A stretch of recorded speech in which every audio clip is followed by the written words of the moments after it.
All right. So I'm having the pleasure of sitting down via via video right now. You know what? This is kind of deja vu right now because I don't know if I dreamed this or what. That this is exactly how this sit down was meant to happen between me and you. We're gonna sit down here and have this discussion because I don't know if you. I think I seen you. You seen my interview with Darren Woodson, and I let him know that I was gonna take care of the Shawne Merriman problem. Um, on Radio Row, but we didn't get to. So here we are today to take care of the Shawne Merriman problem. All right, let's go. And see, the problem I have is, Mr. Merriman, if you don't mind me calling you that, sir. Yep. If on Radio Row you were doing some media and something came across my desk that said Shawne Merriman said that Justin Herbert is a better quarterback right now than Dak Prescott.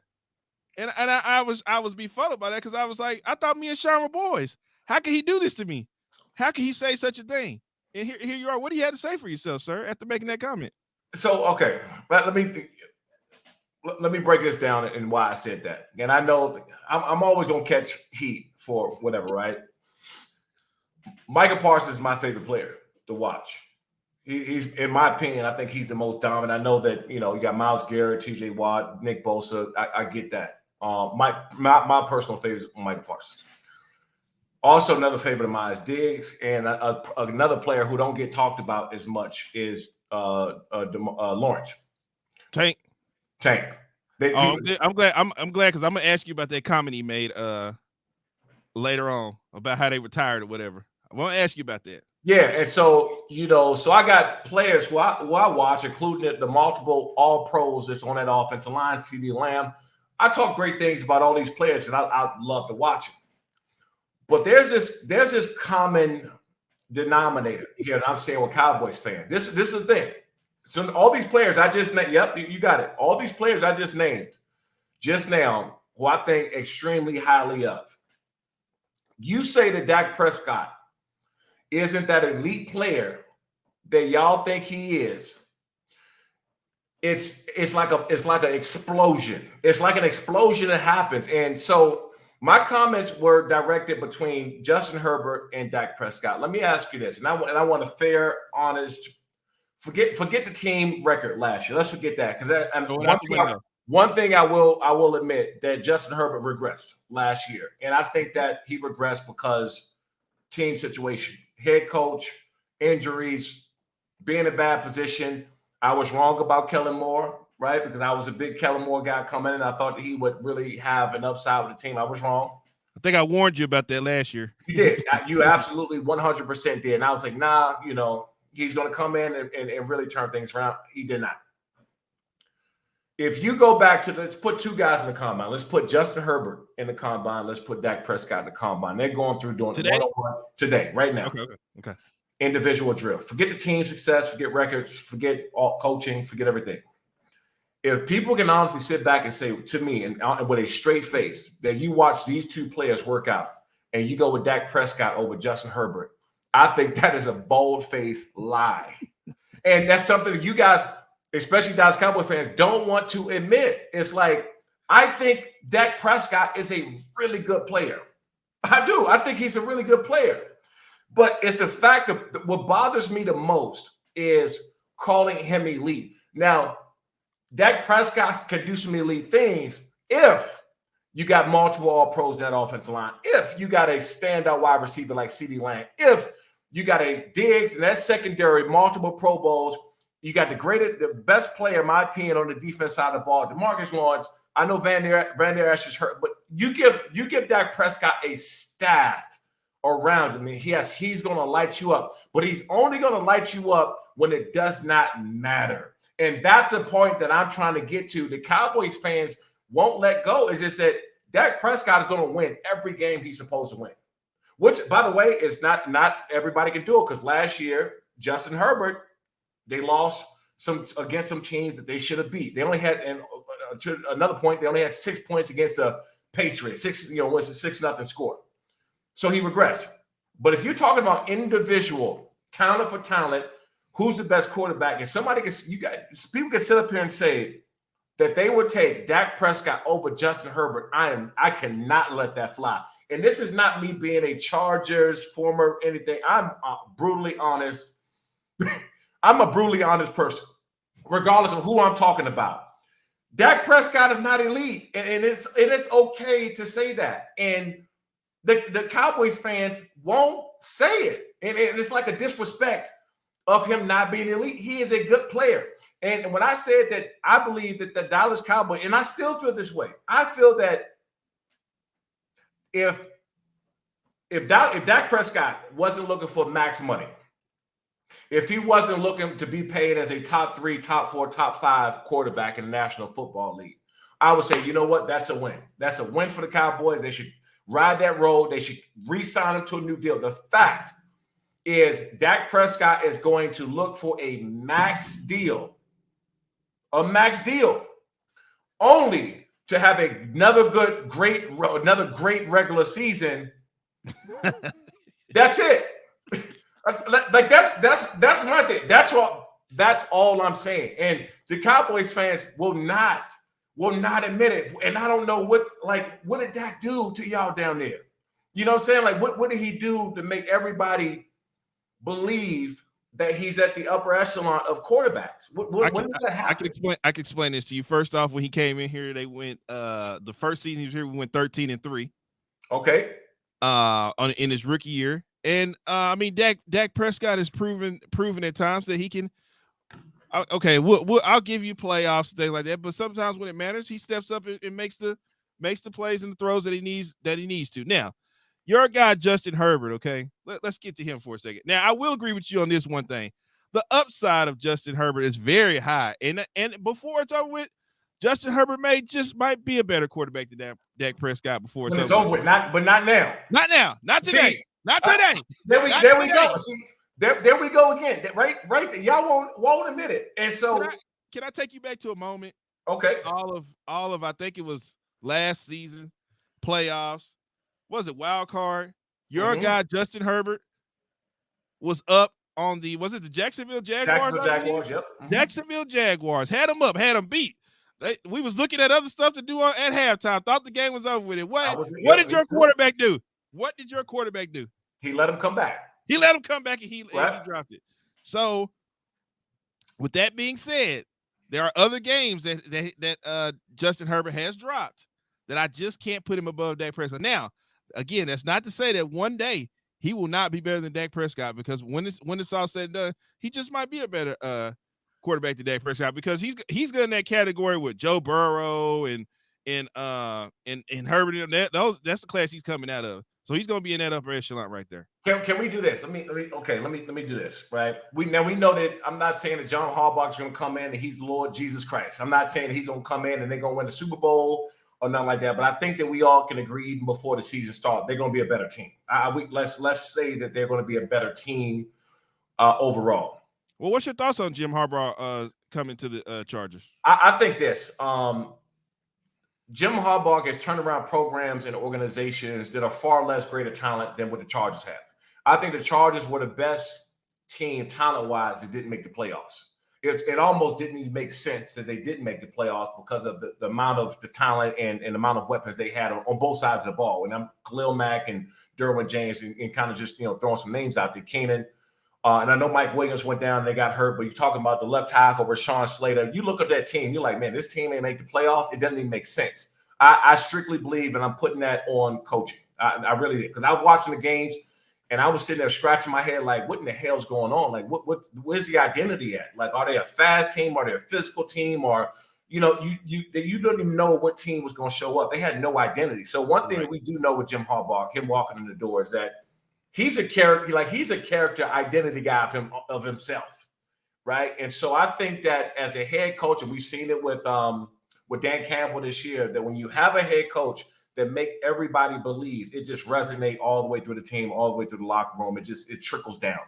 I think that the Chargers are missing that in Brandon Staley. He didn't have that to make the guys want to play for him and run. He gambled too much. Yes, that for sure, 100%. And so with Jim Harbaugh, he's coming in and establishing that right away. And if you look at Jim Harbaugh, he hasn't talked a whole lot. I know he mentioned the Super Bowl playoffs and all this stuff. most of what Jim Harbaugh has been talking about is getting into the weight room today, the building blocks. What do we need to do today and start working today to put ourselves to be that team that we want to be? That's why Jim Harbaugh turns around these programs, organizations so fast, because he's about building blocks. So I'll do this, and I'll even do this. How about this? I'll agree with you. But after this season, I need, as a collective whole of all Cowboys fans, to all together, I want to make this pact, we call it a bet pact, whatever you would, disagreement. After the end of this season, let's judge the two. He regressed last year. It was a bunch of, they lost. They got 63 points put on about it. It was ugly. It was just bad all the way around. After this season, let's then compare the two record-wise. Let's compare the two stat-wise. Let's compare the two then. Because I know that Justin Herbert's first 3 years, he came in, he was on fire. He was doing stuff that was just next level. Obviously, he has, in my opinion, the biggest arm in the league and the capabilities and stuff like that. But he was doing some things to set records. And so I'll agree with the Cowboys fans right now. I'll agree that. I'll take you back to, was that his rookie? I think that was his rookie year. Yeah. Hey, he almost beat the Cowboys week 2 of he almost beat Dak Prescott week 2. If it wasn't for a bad pass interference call, y'all really would have won that game. So I know. I watched Justin Herbert. I know what Herbert. Yeah, I know what Herbert's capable of. And sometimes, right? Obviously I play for the team, but I'm honest, man. If somebody suck or they're not getting it done out there, I'll be the first one to call guys out. I'll call the coach out. I just, because I'm also an analyst, across the game. So I don't never want to come across as some favoritism of the Chargers because I played there. I just think that we've seen what Justin Herbert can do. And this is the thing. I love, every time I see Jerry Jones during the offseason, I run across Rome and I love Jerry to death. You should. Literally. Jerry Jones is $1 billion man. Yeah, I'm pretty sure Jerry tells you we'd love to have had you play for us. Yeah. But they got a Hall of Fame out the deal, so they didn't make a mistake. But I think that at the end of the day, people looking to point the blame at Jerry Jones, right? And this is the problem when I have, because mind you, I grew up in a household full of Cowboys fans. I know how to deal with y'all because I've been dealing with y'all my whole life. It sounds like the stars lined up that you should just come on to be a Cowboy fan. No. That's why I can't. The reason why, because I grew up in a household why I can't do it, because I had to grow up hearing it. Okay. And I also had to grow up listening to the delusion of where y'all really stand at certain things. And so, in my opinion, some of the fans were using Jerry Jones as a scapegoat, but no one can really deny the team. So I know he has a lot of control over the roster, and he's also the owner and GM and all that other stuff. But if you look on paper, man, that team, I think the Cowboys are the top 5 most times the roster in football. We are. Is that fair to say? That's very fair. Okay, so top 5. So who assembled that team? Oh, that'd be Jerry. Okay, I'm sorry. It's a collective. It was Jerry and Steven. Okay, so let's say Jerry and Steven put that team together. If that's the case, why go to the playoffs first round and get bounced? Because talent wasn't the problem with the Cowboys. They had one of the most talented rosters in the NFL. I'm gonna tell you, man, it's just that I personally don't believe, and this is my opinion.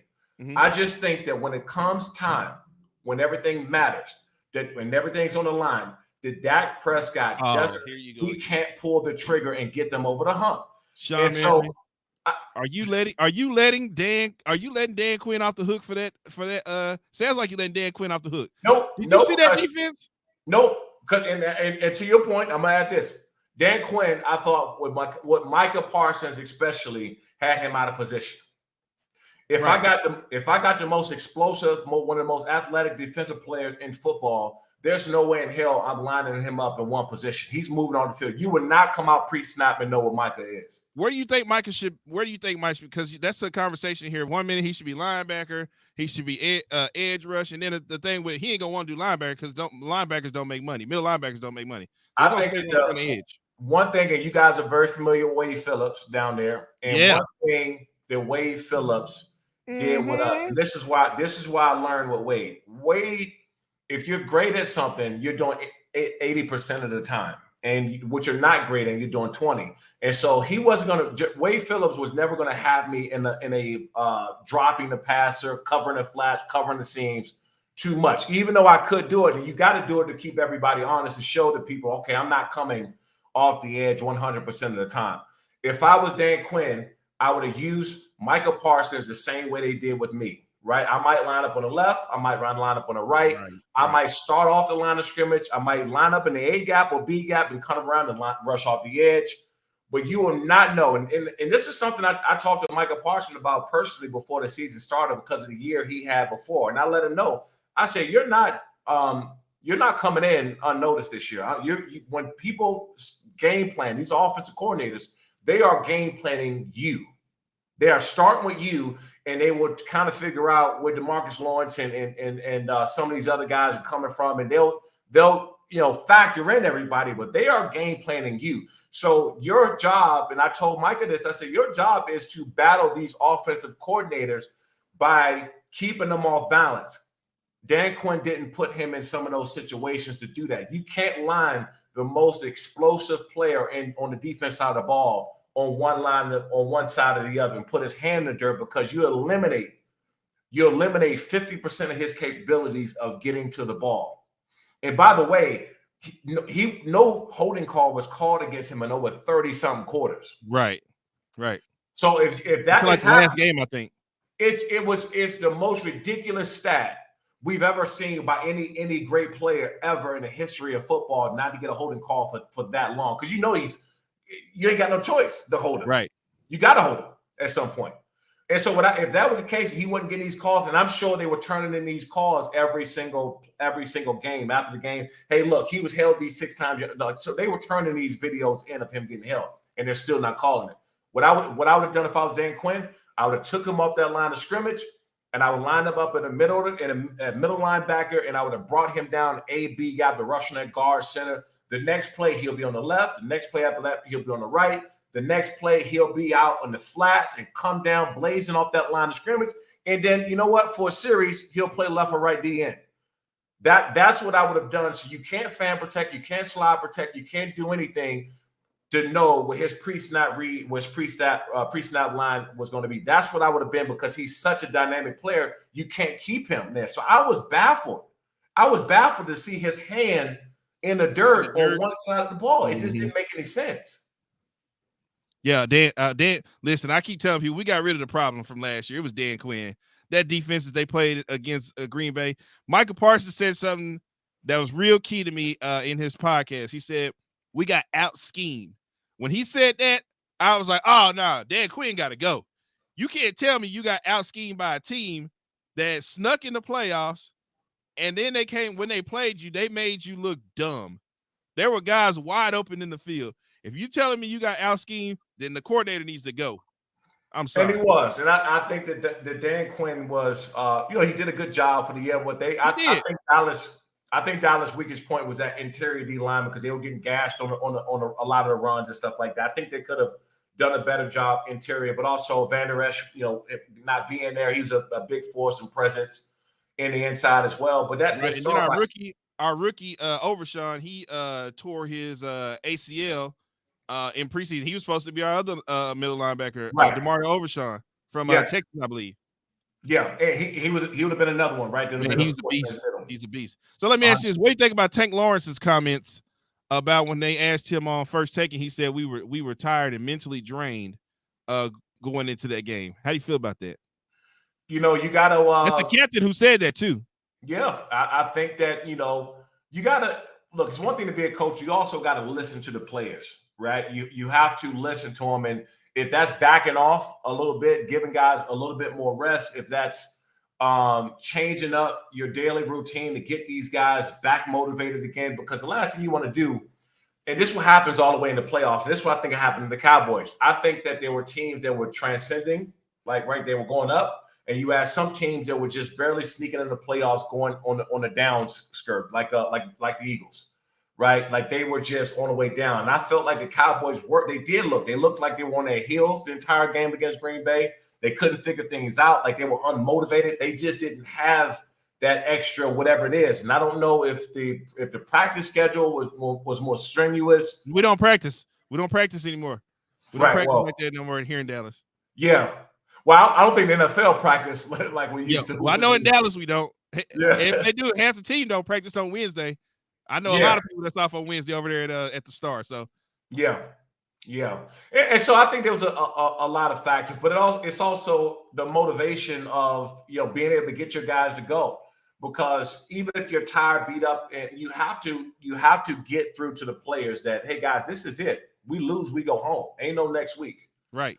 And there's no tomorrow. There's no tomorrow. This is it. So whatever you need to do to get yourself up and ready to play this game, and that comes from your D coordinator. That comes from trickling down or whatnot and getting your guys ready to go. Well, I mean, how could he manifest anything? He was looking for jobs anyway before he left. But that's either here or there. So, real quick, who has a better season, your Chargers or my Cowboys?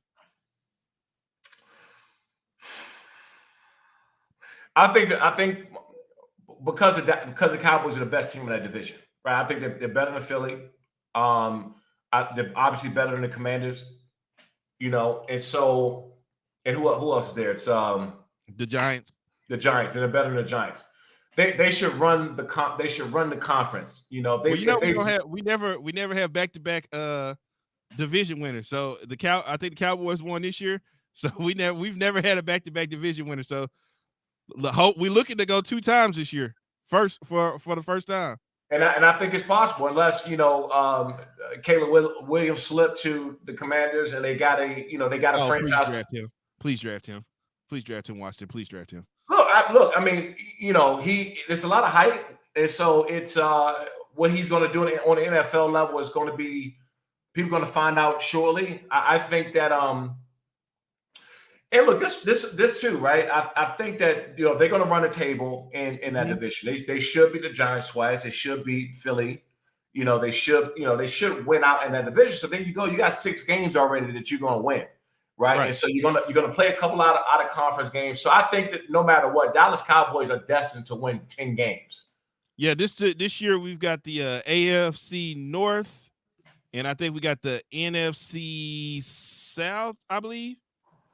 So we'll play Atlanta, New Orleans, and that division, and then we're gonna play Baltimore and the Steelers in that division. And of course, we got to throw a San Francisco game in there this season. We gotta have that. Of course. And what I heard, Jerry's trying to get that on open tonight.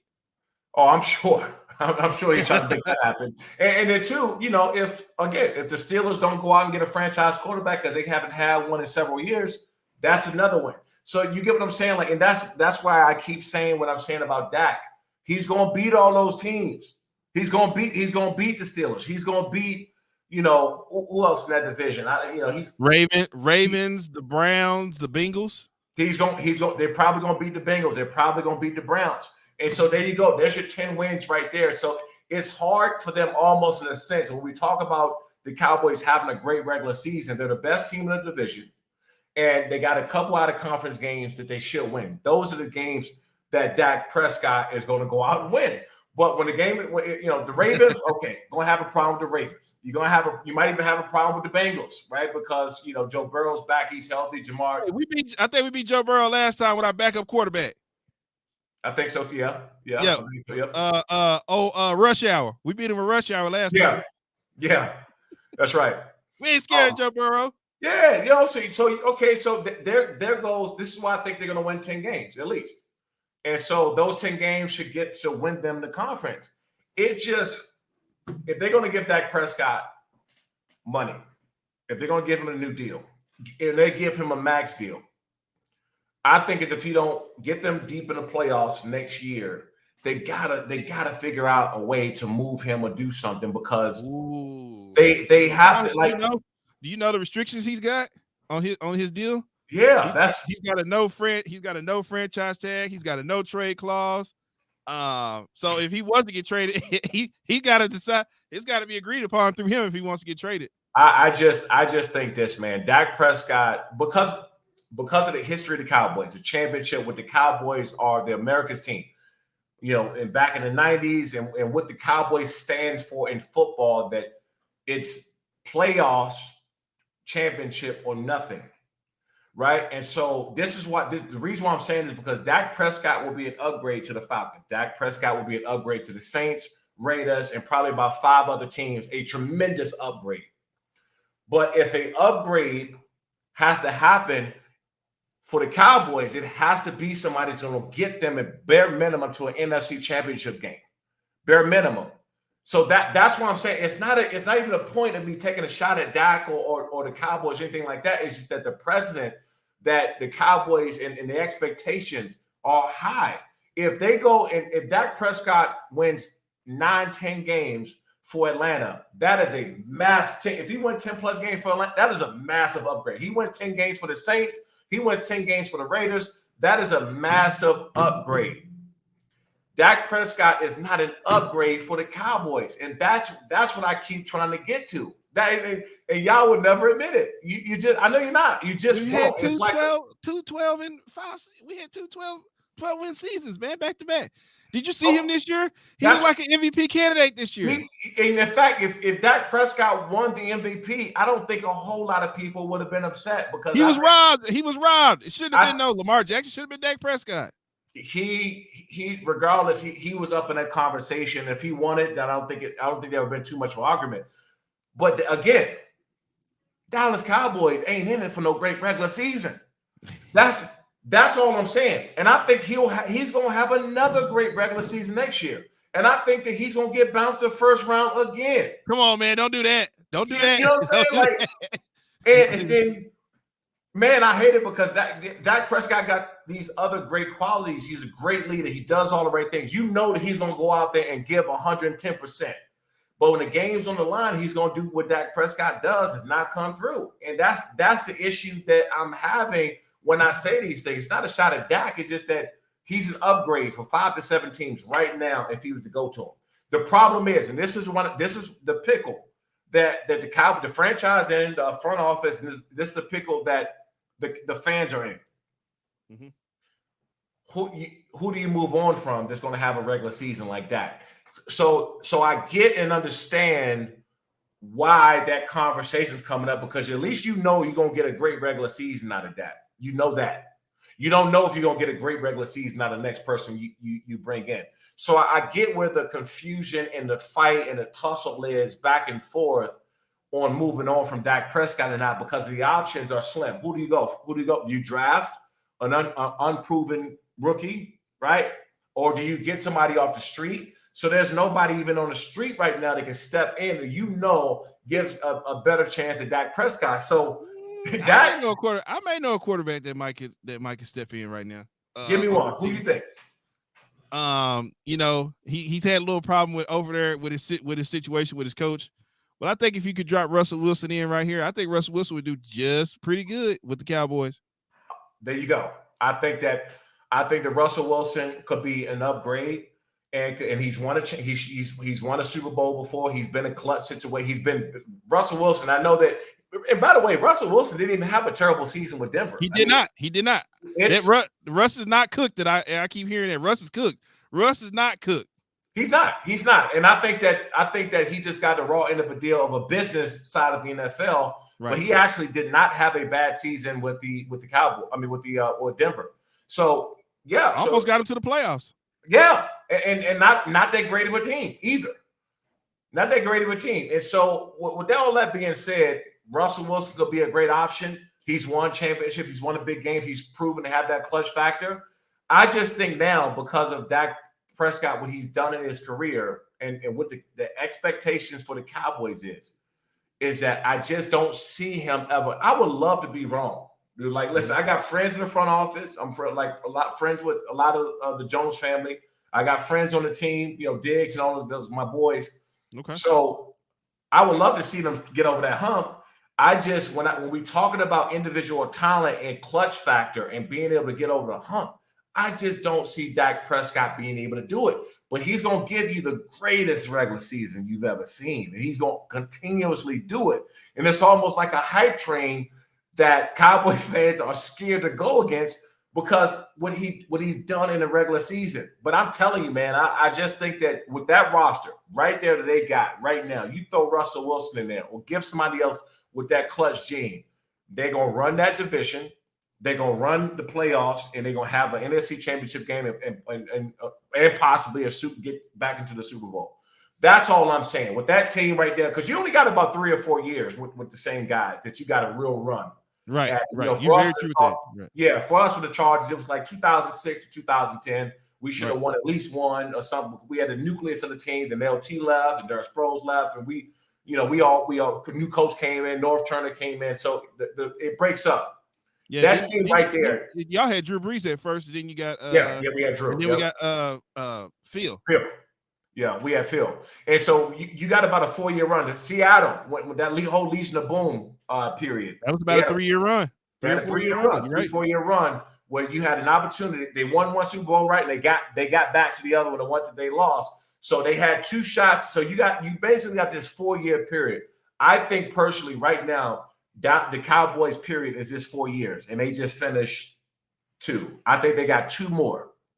There is a feeling like you were saying around Dallas that if they can't get it done this year, it might be time to go ahead and move some stuff around and move some parts.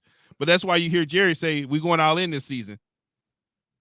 He knows it. I mean, if anybody knows that about winning championships in a period of time and when contracts happen, coaching staff leaving out, Dan just left. So I think that they got 2 more years. Right. To see if they can get that thing all the way. And the thing that's going to suck about it, the thing that's going to hurt about it is that they're going to rely on Dak Prescott. So if Dak Prescott can't do it, now you get back into this rebuilding mode for the next couple of years, right? With a new quarterback, you got some all-pro linemen that it's either going to be retiring, moving on, something, right? CeeDee Lamb, all these guys, people going to be up for new contracts. So the team is just going to break up because that's the nature of the business. So right now we got Dak. We got Dak to take care of, which Dak's contract cap hit is so high that they got to pay him. If not, then they can't pay CeeDee Lamb or Micah. So CeeDee Lamb is up this year, and then Micah's up next year. So they're in a situation where they got to pay Dak. They got to pay Dak to be able to afford to pay those 2. It's because the cap hit is so huge. You got 2 years. You're gonna lose. I can't see them losing Micah. But he's gonna get top dollar, especially he comes down to have a double-digit sack year or something like that. He's gonna get top dollar. You're gonna pay CeeDee Lamb, top 5, top 10 money. In my opinion, he's gonna get that. Dak Prescott is going. So now we're talking about cap. So that's why I said that you got 2 years to get this thing done, because after that, everything changes. Shawne, let me let you know this. Around here on my parts, we like to think that the salary cap is a myth. After what the Rams did, after what I've seen teams do, we don't even talk about salary cap. All we want is to get it done, because if the Rams can figure out how to get Aaron Donald, Odell Beckham Jr., Jalen Ramsey, all those pieces they got, we gotta. I don't want to hear about salary cap anymore. I want to hear about salary cap hell.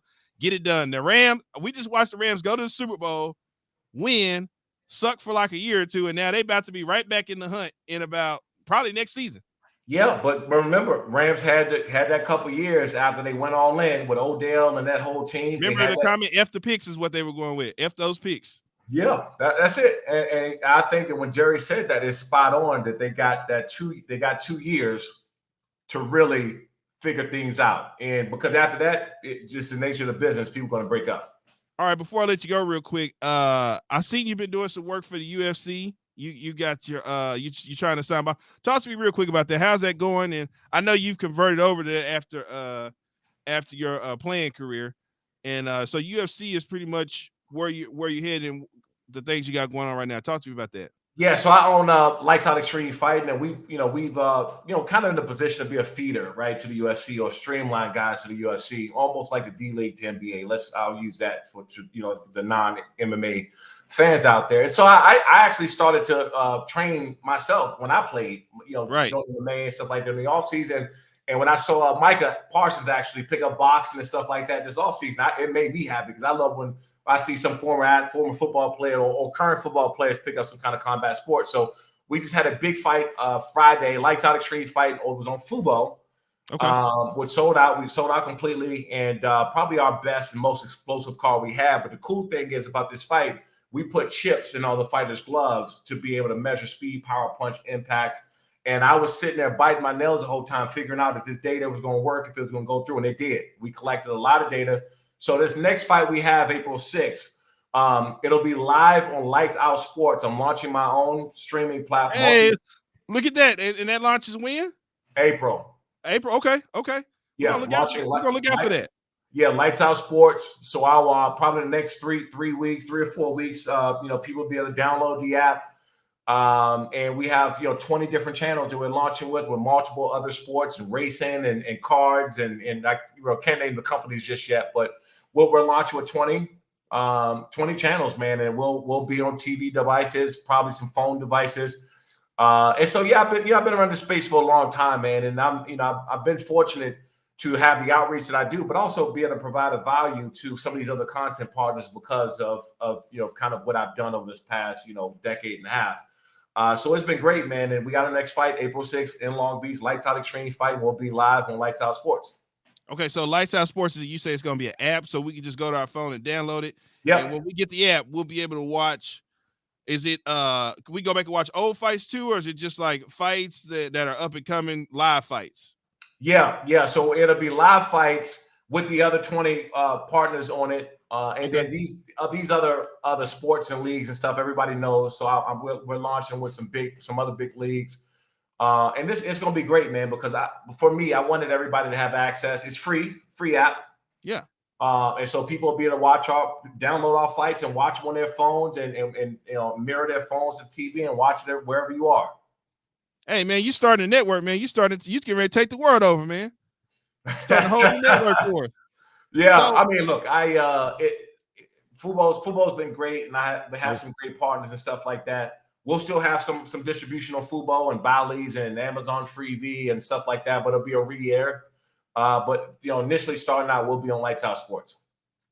Now, so on the UFC front, I didn't get a chance to talk to Dana White this year, but let me, UFC is not as big as it was. Well, I did interview Chuck Liddell and Rampage. And we got Cyborg too. Yeah. While we were there, but UFC, I guess because Conor McGregor's not there anymore. Who's the next big star in UFC right now? Because I don't know. Amanda Nunes is gone. Yeah, I think Sean O'Malley is probably the next kind of biggest star. You got some of these old guys. I was at UFC 298 and Costa. I thought was a great fight. Volk, I know Volk lost, but big fan of Volk. The thing is, it's not a lot of up and coming known heavyweights, right? I mean, Cyril, right. Cyril is a heavyweight. He can go. So you got. The thing is, man, with UFC, they got these up and coming self-made superstars that people just fall in love with their personality and character. And so these guys are up and coming, but we're looking to send more and more guys from Lights Out Extreme fight in the UFC. And, that's always my conversations with Dana, the UFC, when I do talk to them. All right, man. Well, thank you for joining me. I don't want to hold you too much longer, man. This was fun. We were meaning to get to this at Radio Row. We just could get to it. I'm just glad you're feeling better. You're looking better in spirits and everything, brother. And I'm so happy for the success you got. Now, what I would like to do is, I told you here in Dallas, where I'm at, I do a pre-halftime and post-game show for the Cowboys.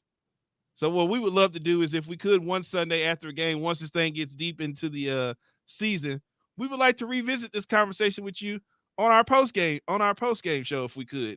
Bring me in. I can't wait, because I'm coming in there on fire. I'm coming in there. I'm coming in there on fire because I know it's about to happen, but it's all good. Yo, I'll probably say, if we can get you midway in the season, we'll compare notes of who quarterback is doing what and whose quarterback is where. When it comes to that, are you planning on coming to Dallas anytime soon? I spent a lot of time out there, man. I just a few weeks ago I was there. I spoke at the insurance convention, but I was went to go have lunch at the Cowboys Club out there. Okay. And I went to Nick and Sam's, and one of my favorite restaurants. I was just getting ready to say, man, next time you come down here, man, I guess we go somewhere. I'll get some steaks or something. Let's do it. I'm in. Yeah. Got you. All right, this is Shawne. Appreciate you, Shawne Merriman. This is Walt with the Fanatics. Thank you for joining me.